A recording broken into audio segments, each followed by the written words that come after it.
Welcome back to Rainbow Magic Book Club, and today I'm going to be reading more of India the Moonstone Fairy from the Jewel Fairies series. Lost! Oh no! Kirsty gasped. She and Rachel watched in horror as an icy blast of wind whipped up around the room.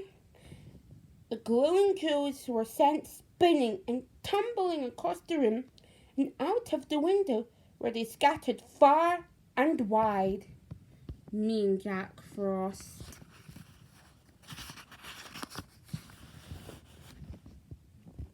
See how the jewels grow larger as they fall into the human world? Queen Titania pointed out, just as the picture in the pool began to flicker and fade. Because they are magical, they hide themselves until we can find them and bring them back to fairyland. The picture in the pool was fading fast, but just before it disappeared, Rachel saw one of the jewels, a creamy-coloured stone, fall into someone's back garden. With a stare of surprise, Rachel realised that she knew exactly whose garden it was. The Queen was shaking her head sadly as the picture vanished completely. All of our fairies' seeing magic is used up, she sighed, so the pool can't show us where the jewels have gone. But I know where one of them is, Rachel burst out excitedly. I recognise the garden where it fell. Everyone turned to stare at her. Are you sure, Rachel? Kirsty asked. Whose garden is that? Rachel nodded. It was Mr. and Mrs. Palmer's back garden, she exclaimed. The Palmers are friends of my parents, and I've been to their house loads of times to help Mum babysit the little girl, Ellie. One of the fairies was so excited at this that she whirled up in the air, her long brown hair streaming out behind her.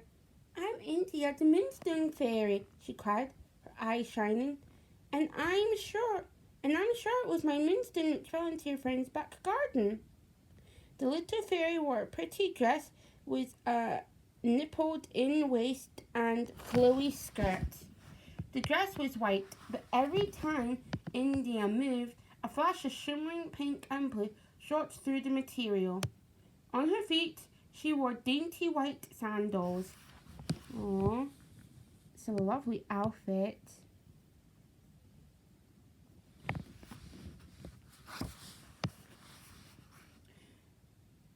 You must meet all our jewel fairies, said King Oberon, as the other fairies crowded around. Each one is responsible for teaching all the other fairies how to use her jewel's magic. He pointed at India the Moonstone Fairy. India teaches dream magic, Emily the Emerald Fairy teaches seeing magic. Scarlet the Garnet Fairy teaches growing and shrinking magic.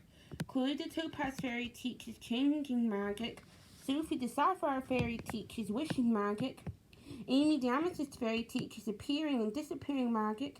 And Lucy the Diamond Fairy teaches flying magic.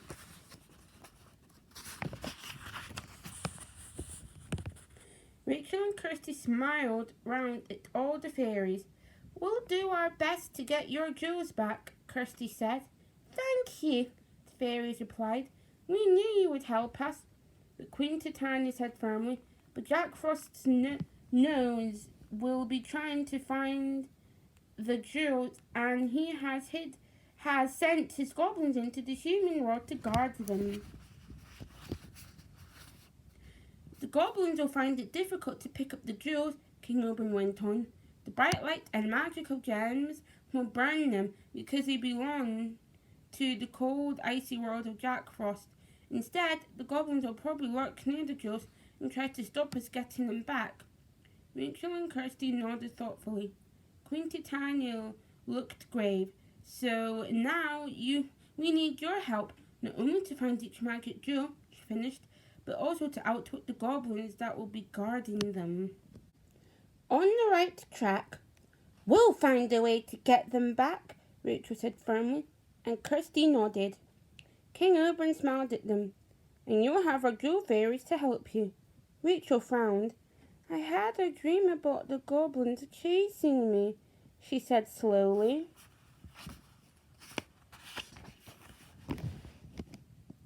India sighed, looking very sad.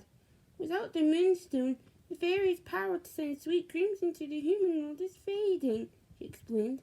That's why you had the nightmare, Rachel.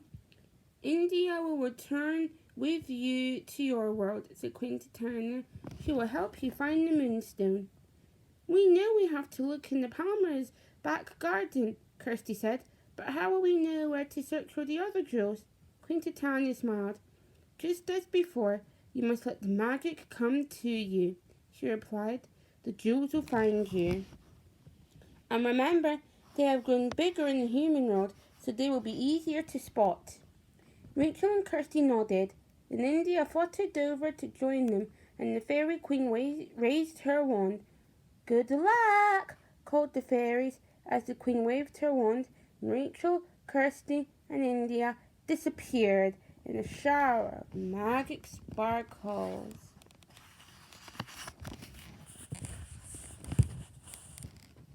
When the cloud of fairy dust vanished, Rachel and Kirsty realized they were back in Rachel's bedroom. We must get to work right away, girls, called a silvery voice. The girls turned and saw India perched on the dressing table mirror. Yes, let's go over to the Palmer's house now, said Rachel eagerly, making for the door. Kirsty burst out laughing. I think we'd better change out of our pajamas first, don't you? Good idea, Rachel grinned. How can we get into the Palmer's back garden?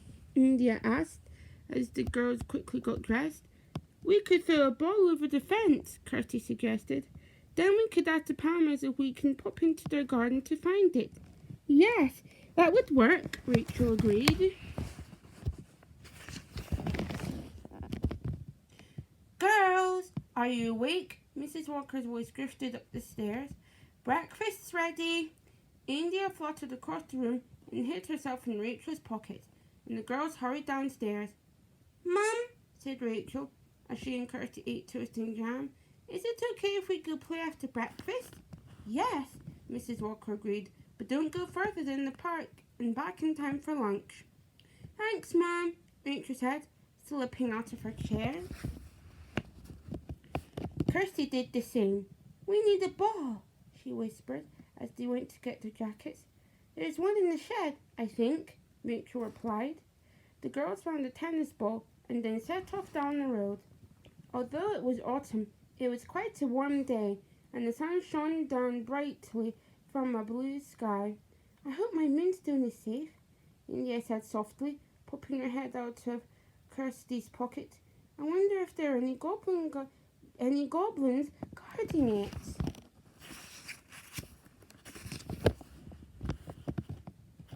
We'll soon find out, Rachel replied, stopping in front of the house with the bright red door. This is the Palmer's house. The house was only 3 doors away from Rachel's home, on the corner of the street. Rachel took the ball out of her pocket, slipped around the corner, and tossed it over the fence into the back garden. Then she joined Kirsty and India again in front of the house. Oh, there's a bird looking at the ball. I'll knock on the door, Rachel said, leading the way up the path. Let's hope they're in, replied Kirsty. Rachel rang the bell, and they waited for quite a while. Just as the girls and India were starting to give up hope, the door opened. Hello, Rachel, beamed Mrs. Palmer. And you must be Kirsty. Rachel told me she was having a friend to stay. Hello, Kirsty said politely. Sorry to disturb you, Mrs. Palmer, Rachel said, but I'm afraid we just lost our ball over your fence. Mrs. Palmer smiled. As a matter of fact, I was just sitting in the back garden with Ellie. I didn't see your ball come over, though. Do you want to come and look for it? Yes, please, Rachel replied. If you don't mind, added Kirsty. Mrs. Palmer opened the door wide. Go straight through, girls. I'm popping upstairs for a minute. Ellie's in her pram on the patio, if you want to say hello. Rachel led Kirsty through the kitchen and out through the back door. India popped her head out of Kirsty's pocket. The moonstone's here somewhere, she cried happily. I can feel it. It's a big garden, Kirsty said. You'd better start looking right away. She and India hurried over to the nearest flower bed and began to peer among the shrubs. Meanwhile, Rachel went across the patio to say hello to Ellie. But as she walked towards the pram with its pretty white sunshade, Rachel began to shiver. Ooh, I think there's a goblin inside, not Ellie. Oh, it is Ellie. Suddenly, there was a chill in the air. A loud wail came from the pram. Ellie had started to cry. Look, it says, wah! That's funny. Ellie must be feeling the cold too, Rachel thought, but it was quite warm until a moment ago. Mrs. Palmer rushed out of the house and ran over to the pram. It's very strange, Rachel, she said, as she pushed back the sunshade and bent down to pick up the baby. Ellie's always had trouble sleeping, but ever since we got this mobile for her pram yesterday, she's been sleeping ever so well. Mrs. Palmer frowned, lifting Ellie out from under her lacy blanket. Something seems to be upsetting her today, though. She's been very restless. As Mrs. Palmer picked up Ellie, the baby stretched out a chubby little hand to grab one of the decorations hanging from the mobile. Rachel looked at it more closely.